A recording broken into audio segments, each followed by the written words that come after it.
C'est parti pour l'onglet Network des DevTools. Donc ici, on a juste un site qui sert à charger des images de chat comme ça. Je clique et hop, ça charge des images de chat. Parfait, vous allez voir que ça va nous être utile pour ce panneau. Donc on ouvre avec F12 les DevTools et on va dans Network ici. Alors normalement, vous avez une petite frise de base qui est juste ici. Hop, hop. Et maintenant, on fait clic droit sur la petite icône de rechargement ici et vider le cache et effectuer une actualisation forcée, pour bien avoir cette impression comme si c'était la première fois qu'on arrivait sur notre site, donc sans le cache. Et donc c'est bon, j'ai actualisé, et vous voyez que j'ai bien mes différents fichiers qui sont juste ici. En fait, j'ai bien la réponse de notre appel HTTP à un serveur, donc qu'il soit local ou un serveur web, et j'ai les résultats ici, donc j'ai tous mes fichiers, avec statut, type, etc. Donc la frise que vous voyez ici, eh bien ça représente ce que vous avez en dessous. Alors, oups, tac, tac. Donc si vous cliquez sur index.html, vous voyez que c'est la première chose qui a chargé. Ensuite, style CSS, ensuite app.js, et WS, c'est les WebSockets, c'est pour notre live server, l'extension qu'on est en train d'utiliser. Parfait, donc cette frise, on peut l'enlever en allant tout à droite, et en faisant Show Overview, ici, on l'enlève. Hop, hop.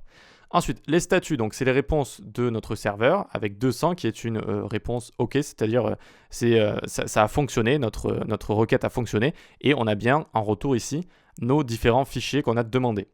On a les différents types de fichiers, documents, feuilles de style, script, etc. On a ce qui a initialisé cette requête. Par exemple, si le style CSS, je clique ici, on a bien link rail style sheet ici, et donc c'est bien ce qui a initialisé la requête. Ensuite, on a la taille de nos différents documents ici qu'on reçoit, et on a le temps que ça a pris à charger. Et enfin, waterfall ici, ça va être en détail qu'est-ce qui a pris du temps. Tout en bas, on a le nombre de requêtes. Ici, il y en a 4 pour les 4 qu'on voit juste ici. Mais normalement, pour un vrai site, il y a beaucoup plus de requêtes que ça. On a ensuite le poids de tout ça. Et on a les deux événements DOM Content Loaded et Load ici.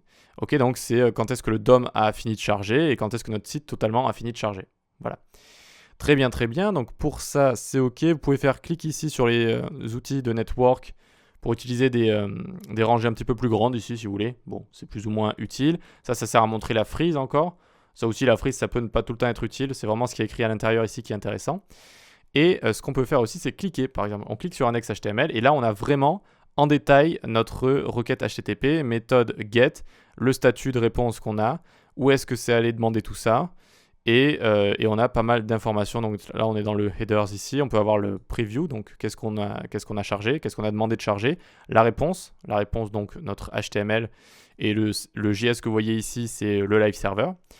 Donc notre extension, qu'est-ce qui a initialisé tout ça, etc. etc. Et là, en détail, donc les différents temps que ça a pris, ok, téléchargement, etc. Donc on peut cliquer dessus si on veut des informations plus pointues sur le chargement de toutes ces ressources. Très bien, et donc maintenant, on va pouvoir se diriger vers un vrai site type YouTube, par exemple. Ah non, je voulais d'abord vous montrer. Si on fait des requêtes HTTP depuis notre site, donc typiquement des appels à une API, comme je vais faire ici, par exemple, je clique sur le bouton et vous voyez que hop, ça s'affiche ici. Qu'est-ce que j'ai eu ? Ici, j'ai eu un premier appel, avec fetch, donc, d'accord, donc ça c'est le type d'appel.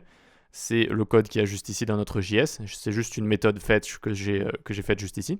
Et donc, on voit bien qu'on voit cet appel ici et on voit la réponse qui est notre image ici, d'accord. Donc, on a notre image juste là. On a le statut, donc ça a bien fonctionné. On a le type d'image, JPEG, etc., etc., d'accord. Donc, ici, si je clique dessus, eh bien, je peux voir une preview de notre image. Je peux voir la réponse, elle n'a pas de réponse donnée valable, mais on voit bien le preview juste ici. On voit la méthode, get, etc. etc. Voilà. Donc si vous faites des requêtes HTTP avec notamment des appels d'API, eh bien vous allez pouvoir les visualiser directement ici dans Network. Parfait, on peut passer maintenant à un vrai site type YouTube. Donc là on est en mode invité, c'est pas mon YouTube. Je me dédouane de tout ce qui apparaît ici. Et si j'appuie sur F12, tac, comme ça, eh bien, je vais pouvoir aussi ici faire vider le cache et effectuer une actualisation forcée. Et là, on va voir qu'il y a beaucoup plus de choses qui sont chargées. Vous voyez ? Il y a vraiment beaucoup plus de choses qui sont en train de charger. Et c'est normal, c'est une application web conséquente avec pas mal de choses. Et donc, qu'est-ce qu'on voit ici ? Différents scripts, on voit différentes feuilles de style, on voit des fontes, police d'écriture, des requêtes HTTP, fetch, XHR, des images, des GIFs, scripts, etc., etc. Donc là, on a vraiment pas mal de choses. Donc quand on est sur un vrai site, comme ça, c'est assez utile de filtrer. Donc ça, on peut filtrer ici à la main en cliquant sur JS, CSS, images, médias, font, etc. Soit je peux filtrer ici directement. D'accord ? Donc par exemple, je fais all ici, je tape juste JS, CSS, JPEG par exemple. Hop, JPEG comme ça. ou ici il nous montre carrément les fichiers aussi WebP comme ça. Et vous pouvez mettre des expressions régulières ici, donc entre le slash, vous pouvez mettre une expression régulière. Donc le filtre est assez intéressant, notamment sur un vrai site. Vous pouvez le cacher néanmoins en faisant ça. Voilà. Ensuite, vous pouvez tout enlever comme ça, hop. Mais aussi, ce que vous pouvez faire, c'est preserve log normalement. Alors, il est où? Ah, il est là, voilà. Ça garde le log entre les différentes actualisations, par exemple, ou dès que vous allez faire quelque chose de nouveau, eh bien, ça va garder tout ce qui est écrit à l'intérieur. Ça peut être utile si vous avez vraiment envie de garder à chaque fois pour peut-être comparer plusieurs temps de chargement suivant ce que vous voulez faire.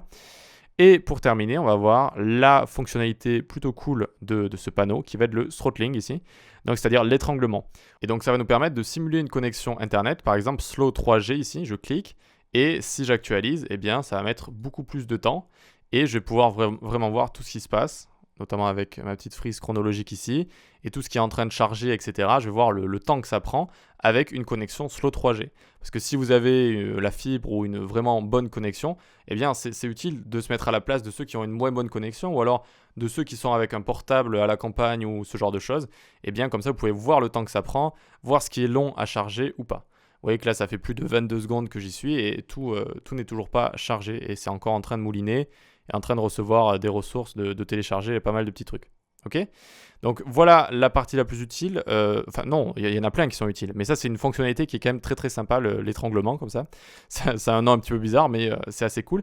Et vous pouvez en rajouter comme ça des personnalisés. Donc là, j'en ai fait un, ce que j'ai appelé Slow Custom. Et je peux cliquer sur Add comme ça. Et je clique sur Add Custom Profile ici. Et donc, je lui donne un nom. Et ensuite, je peux lui mettre le taux de download, upload et latence, comme ça, juste ici. Ok, vous voyez que j'avais fait la chose juste au-dessus, là. Voilà. Et donc, ça permet de créer ses propres petits thèmes comme ça pour tester une connexion. Donc, vous voyez qu'au bout de 65 000 millisecondes, donc 65 secondes, j'ai enfin tout chargé ici. Et vous voyez, vous pouvez cliquer sur la frise et ça vous amène à la dernière chose qui a chargé. Et à chaque fois, vous voyez, vous pouvez voir un petit peu ce qui était en train de charger à ce moment-là. Et pour sortir de ça, vous double-cliquez. Hop, ça sort. Donc je clique, ça sort. Double-clic. Clic, double-clic. Voilà donc pour le panneau Network. Ça vous sert vraiment à voir tout ce que vous allez recevoir sous forme de ressources et tout ce qui a un rapport avec les requêtes HTTP que vous faites avec votre serveur.